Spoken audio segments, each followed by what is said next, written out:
In response to LeBron James' announcement regarding his second decision, the Los Angeles Lakers have seen a dramatic increase in ticket prices. On Monday, James posted a video on X in which he recreates his iconic The Decision show, where he announced his decision to join the Miami Heat back in 2010. Due to the rumors circulating about LeBron James' future over the summer and his advanced age, the NBA world is theorizing that he could be teasing a retirement announcement. The speculation has led to the ticket prices for the Los Angeles Lakers' final regular season game increasing dramatically. According to TickPick, the cheapest seats at Crypto.com Arena for the Lakers game against the Utah Jazz in April have gone from $85 to $445. There has been no suggestion that it will be his retirement game, but tickets for what could be his final regular season game are being sold in anticipation of the potential announcement. During the summer of 2010, the Akron product became a free agent for the first time in his career, freeing him to leave his hometown Cleveland Cavaliers, where he had spent the first few years of his NBA career, and join a team with a better roster and a bigger market. Among the teams vying for his signature were the New York Knicks, Chicago Bulls, New Jersey Nets, Miami Heat, Los Angeles Clippers, and the Cavaliers.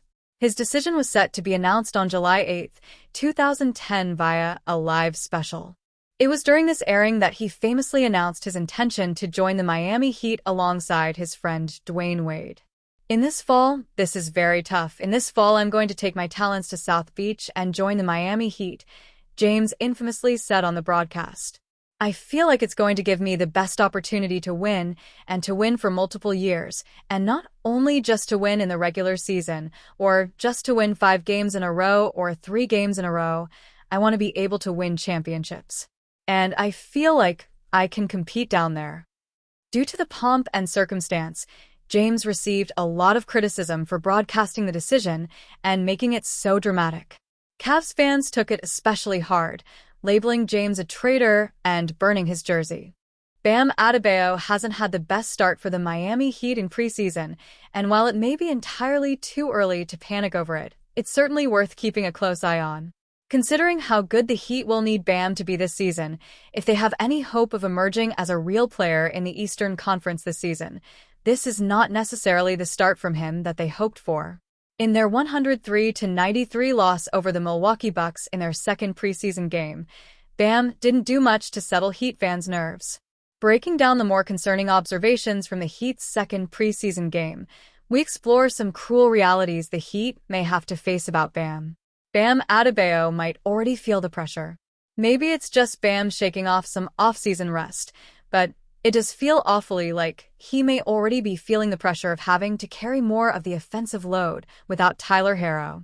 With Herro set to miss at least the first month of the season due to injury, Bam will certainly have to step up a bit more on the offensive end of the floor, and you can't help but wonder if that's on his mind a bit too much through the first couple of games in preseason.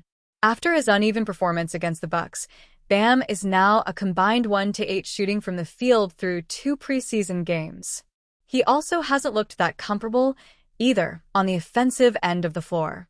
Maybe that has something to do with learning to play a new style of offense and/or getting acclimated to playing next to Norman Powell, or even just not having the complete rotation of players available, but something has fell off. Bam Adebayo needs to simplify his own offense. At least for now, it doesn't feel as if anything comes easy for Bam on the offensive end of the floor. This is not necessarily just a preseason development, either. We saw a ton of this last season, especially when Bam was in his offensive rut during the first half of last year. And if he's going to emerge as a better player and a greater threat on that end of the floor this season, he's going to have to simplify things for himself. It can't just be ramming himself into the paint in hopes of getting a foul call so he can get to the free throw line. That's just not a sustainable offensive philosophy, especially for a player who isn't known for getting star calls.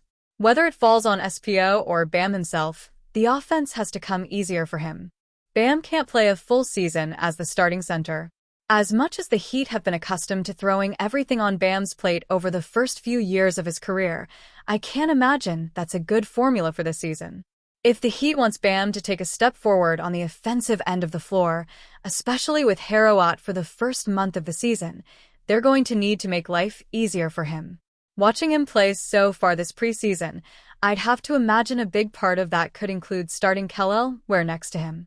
Bam is going to get worn down if he's asked to do everything on defense and then to carry a significant load offensively. That's not fair, and he will eventually burn out if that's the path the Heat go down. Even though it's just preseason, it's pretty clear that Miami may have a little too much on Bam's plate right now. That has to be considered one of the biggest takeaways so far. Giannis Antetokounmpo is still a member of the Milwaukee Bucks with the commencement of the 2025-26 season on the horizon. He allegedly never requested a trade out of Milwaukee or even showed serious interest in joining any rival team this offseason outside of the New York Knicks. Still, the Heat reportedly eyed a trade for Antetokounmpo and were prepared to make an offer that did not include big man Bam Adebayo. However, the Miami Herald's Barry Jackson claimed that the Bucks probably would not have seriously entertained such an offer, and even if they did, Antetokounmpo likely wouldn't want to join a Heat squad sans Adebayo. If Antetokounmpo had asked out, the Heat was prepared to make an offer that did not include Bam Adebayo, according to a source, Jackson wrote. But it's unlikely any such offer would have been seriously considered. If Antetokounmpo requests a trade at some point, it remains to be seen if the Heat would ever change its mind about offering Adebayo. But it's unlikely that the Bucks star would want to join a Heat team without Adebayo, with whom he shares an agent. So it's all likely moot. Antetokounmpo has said publicly that winning is very important to him, and he wants to be able to compete regularly for a championship. Adebayo is probably the Heat's most valuable player from a trade standpoint, as he's one of the premier two-way players in the NBA today. He's already a three-time All-Star and has been selected to one of the All-Defensive teams 5 times, and at just 28 years old, he theoretically has plenty of great all-around basketball left in the tank. Trading for Antetokounmpo probably wouldn't be worth it for the Heat if they have to relinquish Adebayo in any deal, as such a frontcourt pairing is a big part of the appeal of adding the former league MVP. Antetokounmpo has perhaps never played with a center as talented as Adebayo.